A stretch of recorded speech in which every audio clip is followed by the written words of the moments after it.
Welcome to Zeph's house. Come in out of the dark and pull the door shut behind you. Tonight's tale is called The Witness. 10 years is a long time to carry something. Long enough that you start to believe your own cover story. Long enough that the memory goes soft at the edges and you can file it away as a dream, or a trick of the light, or the kind of thing that happens to a man who's been alone in the woods a little too long. 10 years is long enough to almost forget what you saw standing at the tree line on County Road 42. Almost. If you're just joining me at the house, you should know the first part of this. In the fall of 2007, I was driving out from our hunting cabin after dark, and something was standing at the edge of that road. Tall, upright, dark fur, broad through the shoulders, a long face that wasn't a man's face, and eyes that caught my headlights and threw them back amber. It watched me drive past like I was late for an appointment, and I never told a soul. Not my wife, not the 3 best friends I'd owned that cabin with for a decade. This is the year I stopped being able to carry it alone. 2017. Every November, the 4 of us went back. Jerry, Mark, Webb, and me. But 2017, that was our 11th season at the cabin. We'd replaced the roof in 09. Jerry redid the kitchen in 12. Mark and I built a proper woodshed in 14. Webb upgraded his oak gun rack twice because the first upgrade hadn't met specifications he'd no doubt calculated to 3 decimal places. The place had grown up alongside us. We'd bought it in our late 20s and now we were pushing 40. Life had done what life does. Jerry had 2 kids. Mark had been through a divorce and come out the other side quieter, but all right. Webb had made partner at his firm, which meant he worked 60-hour weeks and said even less than he used to. The trips had changed too, not for the worse, just different. We didn't stay up till 2 in the morning anymore. Less bourbon, more coffee. The talk around the fire had drifted from women and football to mortgages and cholesterol and whose knees were going first. But we showed up. That was the thing. Life pulled us in 4 directions every other week of the year, but the first week of November, we were in those woods.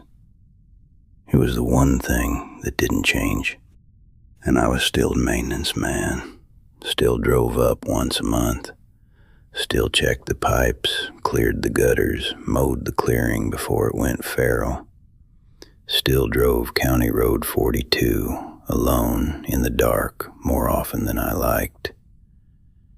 And in 10 years, I had not seen it again. A decade of driving that road, and I'd never seen anything at the tree line that wasn't a deer or a turkey, or once, memorably, a black bear that had gotten into somebody's trash and was wandering the center line like a drunk at last call. 10 years. Long enough to almost let it go. You know how this works by now. Almost. Thursday afternoon, first full day of the 2017 season. I was in my tree stand on the south end of the property, 15 feet up an oak at the edge of the cedar swamp, the far side of the swamp, the side my father would have told me to leave alone if my father was still alive to tell me anything. Good stand, though. I'd taken 2 deer out of it over the years.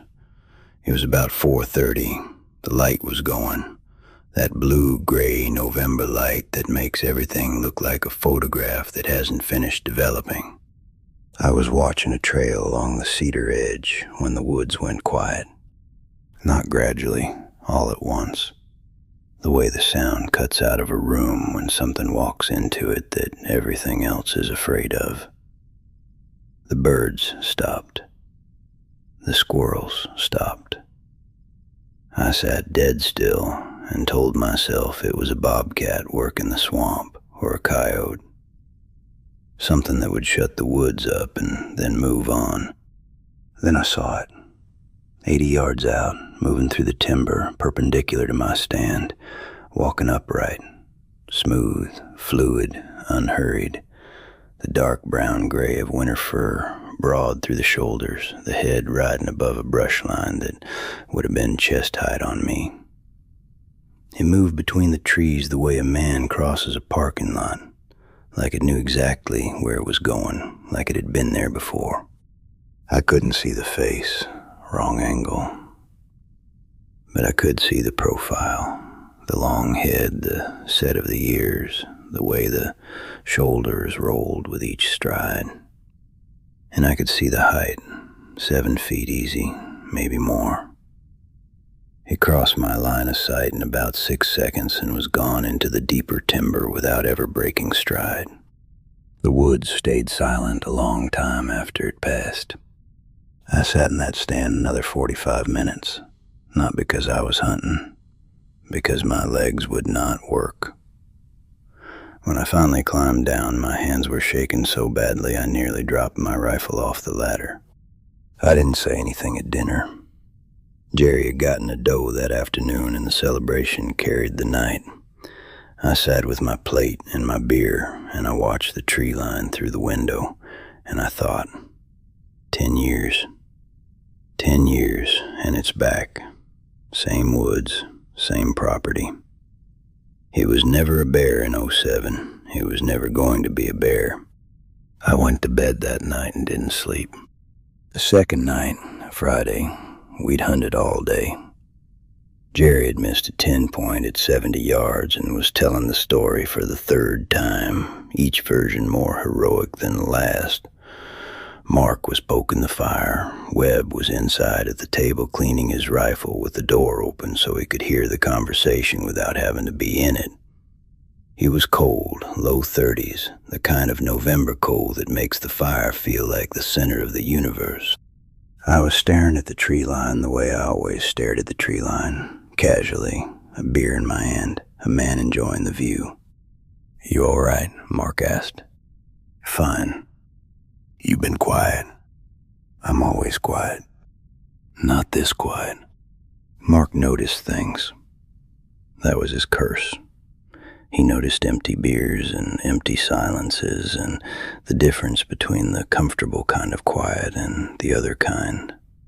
And I don't know why that night, after 10 years of keeping the lid sealed, I decided to crack it.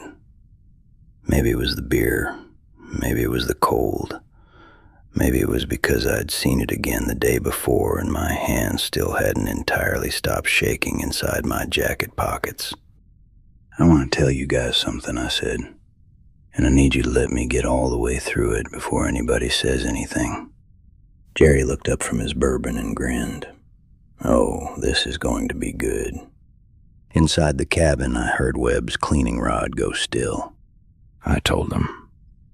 2007, the last night of the season, driving out on 42 around 7, something standing on the right side of the road, upright, taller than me by a foot, dark fur, a face that wasn't human, a long snout and forward-facing eyes that caught my headlights and reflected back amber, watching me, not startled, not scared, noting me like I was expected. "A deer," Jerry said. "Let him finish," Mark said. So I finished. And then I told them the part that had put a crack in me. I saw it again yesterday from my stand on the south end. 4:30, 80 yards out, walking through the timber. Same height, same gait. 10 years later, and it's back. The fire cracked. Nobody said anything for a moment. And then Webb's voice came through the open door, calm, level, the voice he used in depositions. "What time did you see it in 2007? I turned toward the cabin. Webb was silhouetted in the doorway, rifle in one hand, cleaning cloth in the other, his face unreadable. "About 10 to 7, I said. "Where on 42? 2 miles from the highway turnoff, right side. Which direction were you driving? West, toward the highway. Webb was quiet a moment. Then he set his rifle against the door frame, walked out to the fire, pulled up a chair, and sat down. He looked into the flames for a long time. And then he said the sentence that changed everything. I saw it too. Jerry's bourbon stopped halfway to his mouth. Mark's head came up. I felt my chest go tight in a way it hadn't gone since that night on the road. Webb spoke the way Webb always spoke. No drama, no build-up, like he was reading a report to a client. Same trip, 2007. I drove up Wednesday night. You were already at the cabin, splitting wood when I got there. I left Grand Rapids at 4, hit 42 around 6:30. It was dark. About a mile past a state forest sign, something crossed the road in front of me. He paused, not for effect, because he was being precise. South tree line to north, bipedal, upright, not running, walking. I put the height between 6'10" and 7'2" against the trees behind it. It was in my headlights about 4 seconds. Nobody moved. The gait was smooth, he went on, not the lumbering motion of a bear, fluid. The arms were long relative to the torso, longer than a man's by a significant margin. The hair appeared dark, possibly dark brown. I didn't see the face clearly because it was moving perpendicular to my vehicle, but the head was elongated, canine in profile. He took a breath. I reached the cabin about 20 minutes later. You were in the clearing. I did not mention it because I could not classify what I had seen, and I do not report observations I can't classify. Jerry set his bourbon down on the fieldstone. You've been sitting on this, he said, not a question. I saw it on the 7th of November, 2007, Webb said. You saw it the night you closed up, the 11th, 4 days apart, the same stretch of the same road, the same week. He looked at me. Today is the 9th of November, 2017. I have been sitting on it for 10 years and 2 days. I have driven that road every November since. I have never seen it again, but I have never once stopped looking. The fire cracked. Nobody spoke for a long time. Here's what didn't happen. Nobody said the word. Nobody pulled out a phone and started searching. Nobody suggested we pack up and leave. Nobody admitted out loud that they were afraid. Here's what did happen. Jerry got quiet. Not Jerry quiet, which is a temporary condition that comes right before a louder version of Jerry. Actually, quiet. He sat with his bourbon and looked at the fire and didn't make a single joke the rest of the night. In 11 years of these trips, that had never once happened. Mark did what Mark does. He poured everyone a fresh drink, put another log on the fire, and asked the question that lets people talk without forcing them to. So what do we do? Nothing, I said. We come back next year the same way we came this year. I just needed you to know. There may be value in documentation, Webb said.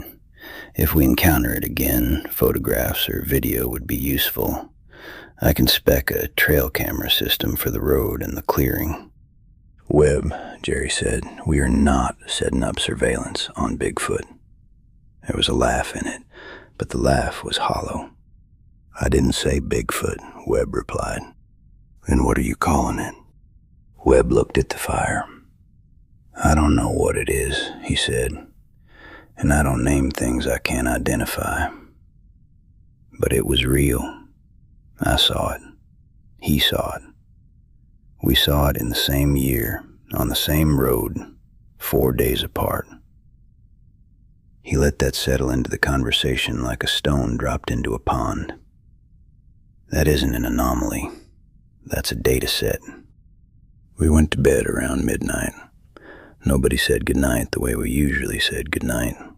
The shorthand insults, the half-finished jokes, the sound of Jerry tripping over his boots in the dark. It was just quiet.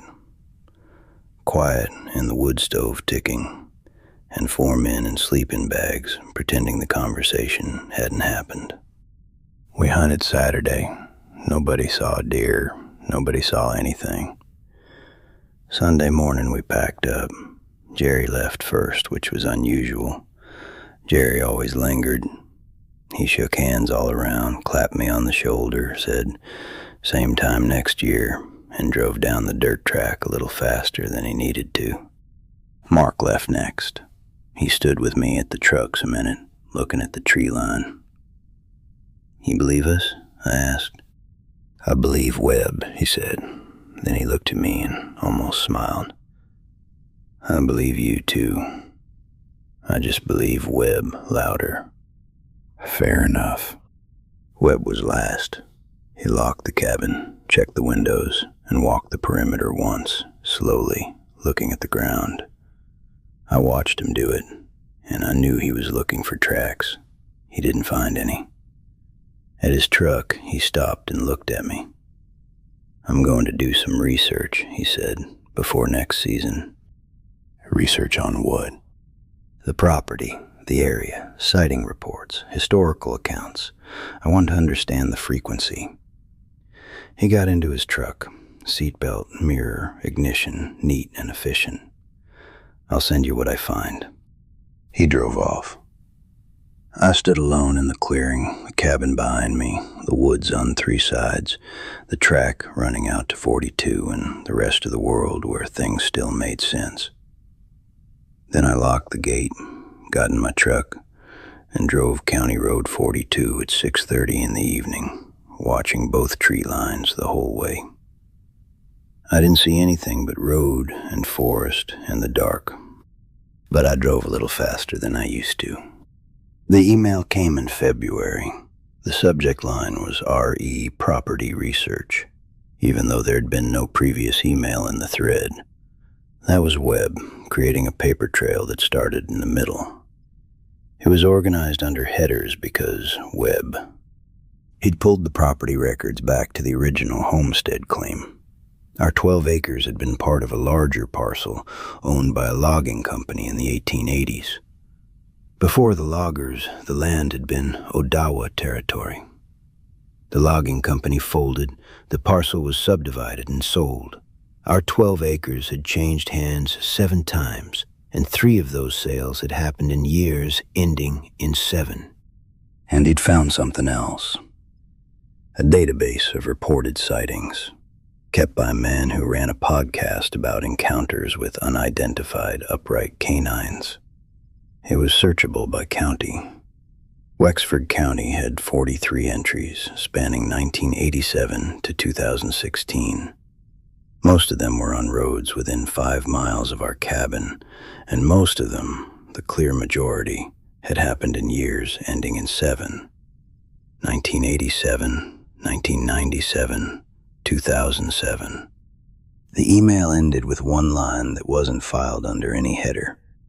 The next year ending in 7 is 2027. I closed the laptop and looked out my kitchen window at the flat, gray Michigan winter. And I thought about a shape at the tree line that was taller than me and threw my headlights back amber and watched my truck go by like I was late. 10 years. That was the math. 10 years until the next one. 10 years until whatever crossed the road in front of Webb's car and stood at the edge of it watching mine decided to show itself again. We had 10 years. And at the time, sitting at my kitchen table with the heat ticking and the snow coming down, 10 years sounded like all the time in the world. I want you to remember that we thought that we believed we had 10 years and that 10 years was plenty, because nobody told the thing in the woods to wait until 2027. That's all for tonight. If this one stayed with you, leave a like and subscribe. There is a new strange tale every week. Sleep well, if you can.